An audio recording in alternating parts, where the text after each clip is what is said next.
Hey guys, welcome back to my channel. So today we're going to be doing the ranking for Gemini. A lot of you guys were asking for Pisces, but I'm pretty stubborn and I don't like to be told what to do. So we're doing Gemini.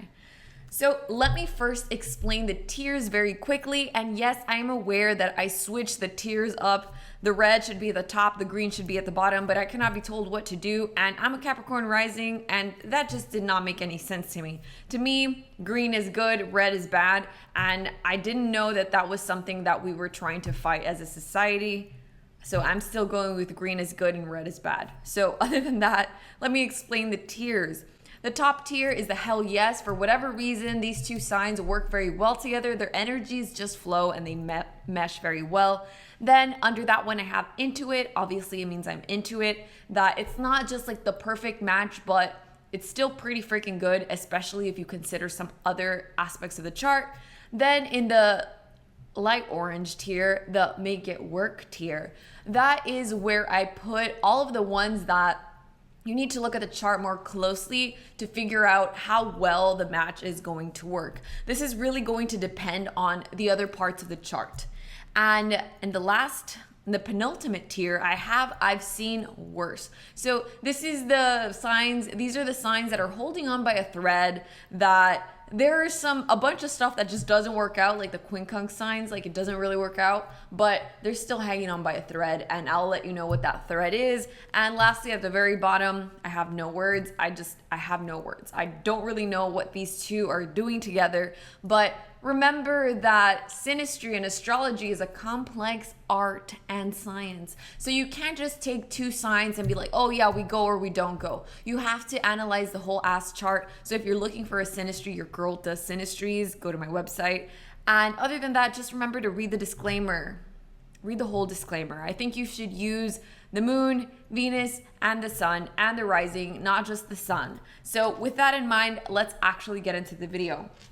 So on this hell yes tier, the first person that is gonna go with Gemini is gonna be another Gemini. This is one of those pairings that I'm just like, the only person who could understand the madness that is Gemini is another Gemini. So I think that two Geminis work so well together. I love it when I see Gemini couples. I'm just like, it just makes me so happy because I feel like they understand each other and they have a really wonderful way of stimulating each other. Gemini, more than anything, wants to have fun in this life. They think that you shouldn't take things so seriously because we're only here for a short time, and Gemini wants to make the most out of the time that they have here, and they really are able to do that wonderfully when they do it with another Gemini. This is a true like partner in crime, and I feel like Gemini has that whole imagery and symbolism of the twins. So I really feel that when you have two Geminis together, it's like they're the twins, and they're two little trolls, and they're here to have fun in life and to go down every single intellectual avenue that there is to explore in the world. And they could really have fun together by exploring whatever it is that goes on in their mind and really taking themselves to the next level when it comes to their intellect. They really push the boundaries of what is acceptable to think about, to talk about. And for Gemini, it's all like in a day's work. Like that's why they're here. They're here to explore. They're here to kind of make you question things and to do it in a way that is not so serious, which leads me to the next really good pairing for Gemini. And this is Sagittarius. I love Sagittarius for Gemini because I really feel that they are both mutable, so they both are going to be looking to adjust and to change, and they have a lot of restless energy. Sagittarius is more like, oh, like I'm trying to self-develop myself, and Gemini is more like, hey man, it's not that serious, like let's just have some fun.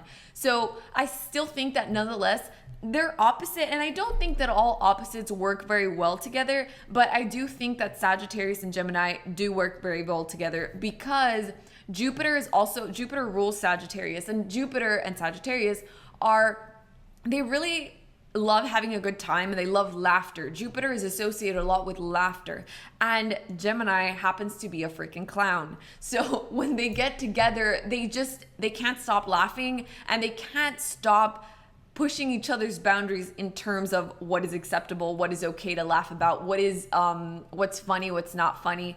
And Sagittarius is very open-minded, and so is Gemini. And Gemini, the thing that they cannot stand in other people is closed-mindedness and having a very small or limited view of the world or of things. Gemini is always pushing boundaries in terms of humor.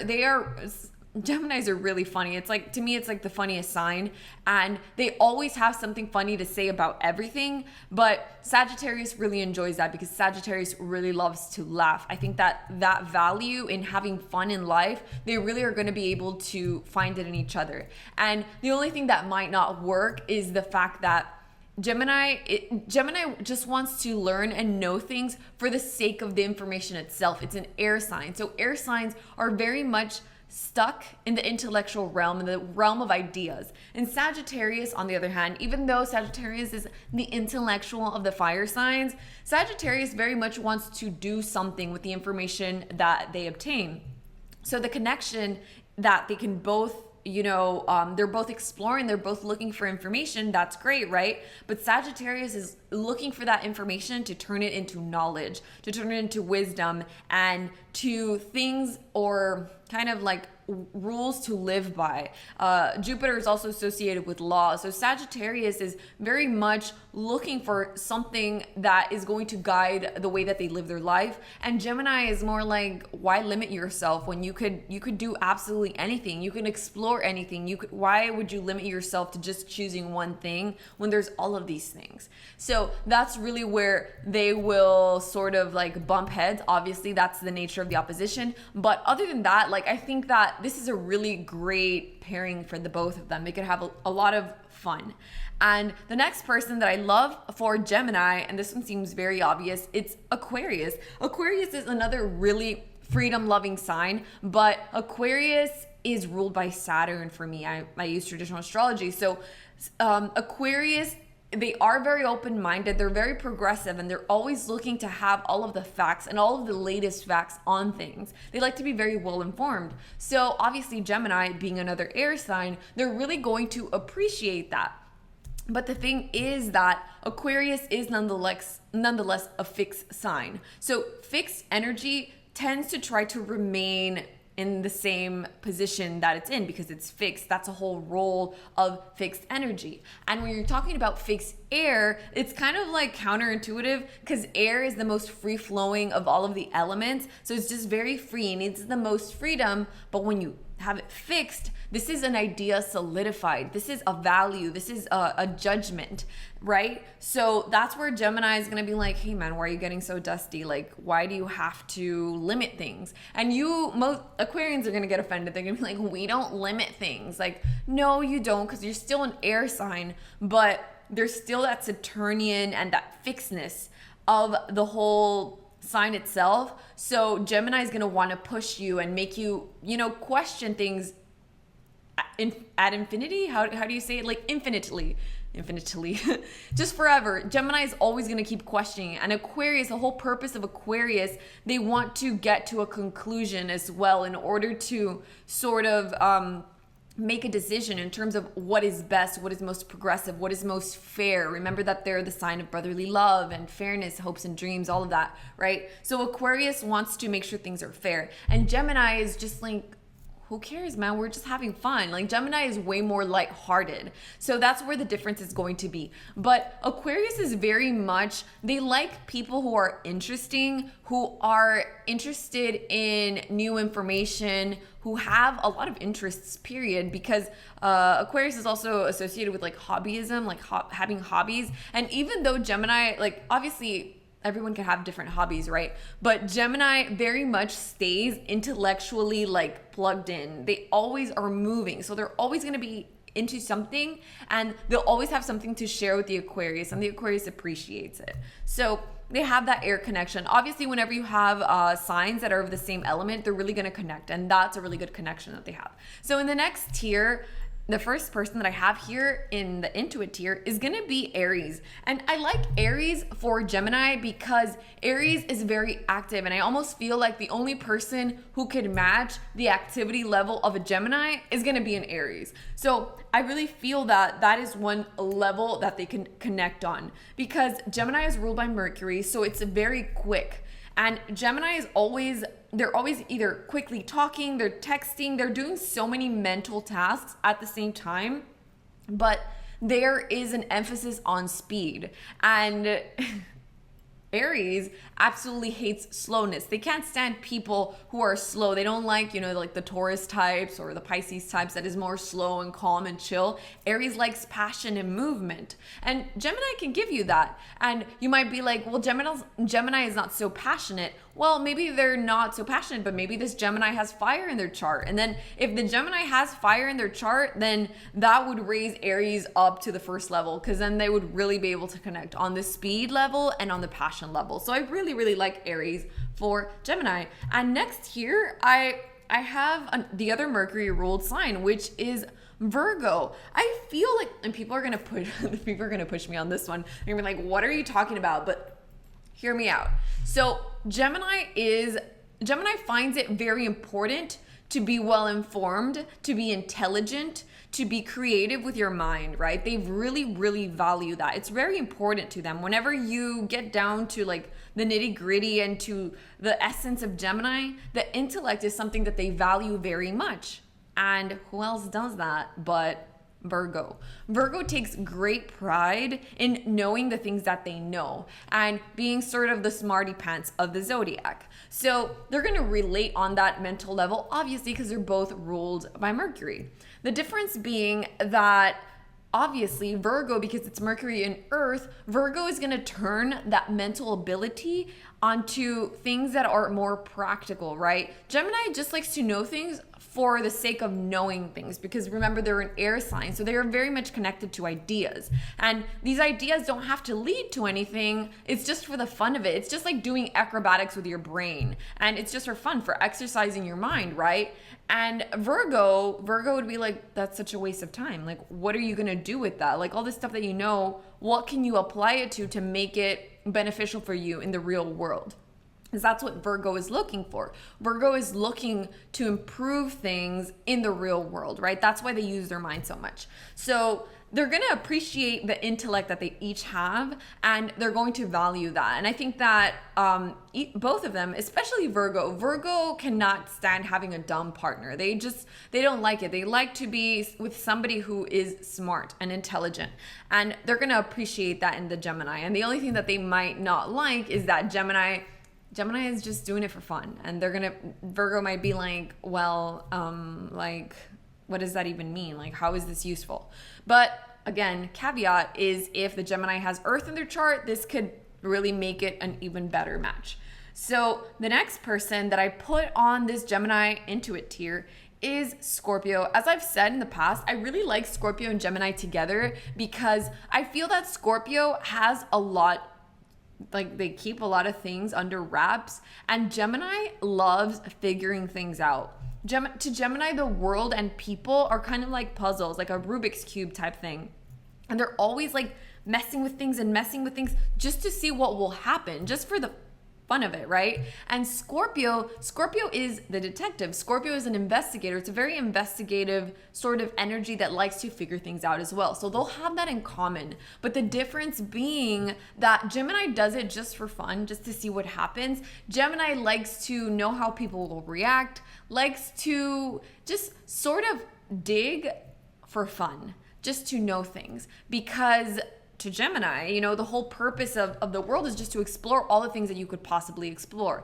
And what is one really interesting thing to explore but the mind of another person? And Scorpio, what they won't like is Scorpio doesn't like to be prodded, doesn't like to be questioned, doesn't like people digging, right? But I think that the Gemini could really find the Scorpio endlessly fascinating. And if that Gemini has water in their chart, then the connection with the Scorpio is going to be even stronger, and that would push it like higher above. I've already made a whole video about Scorpio and Gemini, so if you're interested in that, I'm going to like link it so that you can watch the whole thing, because I talked a lot about that. So in the make it work tier, remember, this is the one where you have to tinker with things. This is where you have to look more closely at other parts of the chart to see if this could possibly be a better match. But the first person that I put here is Libra, the other air sign. I think that Libra is like the glue that holds the world together.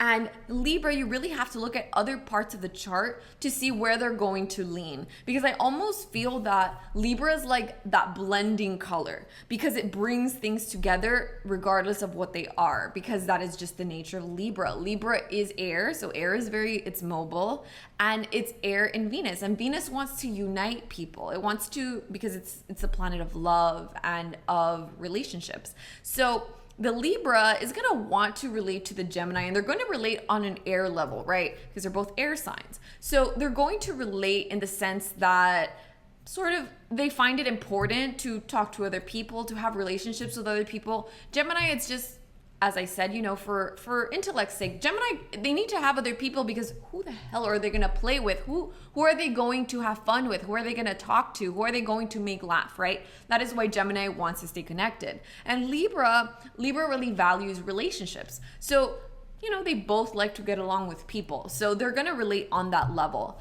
And the only thing would be that the Libra has to have some intellect to bring to the table, because the Gemini, remember that the most important thing to Gemini is intelligence and being quick with your mind. So if the Libra is more like lighthearted and more like beauty oriented, because there's different kinds of Libras, obviously you have to look at the whole chart. But if the Libra is more like beauty and aesthetically inclined, like the Gemini might be like, not that interested. But if the Libra has some intellectual things in there, some Aquarius, some Uranus, some Jupiter, something that makes them more like inclined to be interested in intellectual endeavors, then the Gemini will really like that. So that's what I think about Libra. Who else did I put here? I put Cancer in here. And some of you are going to be like, Denise, what are you talking about? Cancer and Gemini? Gemini's a troll. Cancer's going to get their feelings hurt.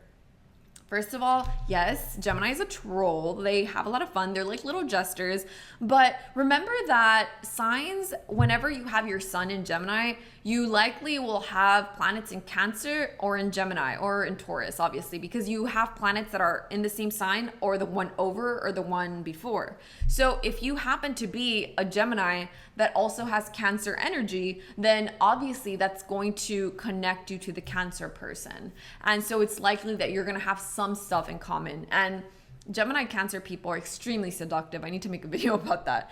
But I think that if the Cancer has Gemini in their chart, this could work very well, because that would be the connection. But the things that might not work here between, just like if the Cancer person has no Gemini and they have a lot of water, then Gemini makes a lot of jokes, and Gemini doesn't really, they don't get their feelings hurt. They don't get their feelings hurt. The only thing that like would hurt their feelings or upset them is if you disrespect their mind, right? But Cancer is very sensitive. So the Gemini would have to learn to sort of not hurt the Cancer's feelings, but that would be it. And in the next tier, the I've seen worse tier, I put Taurus first.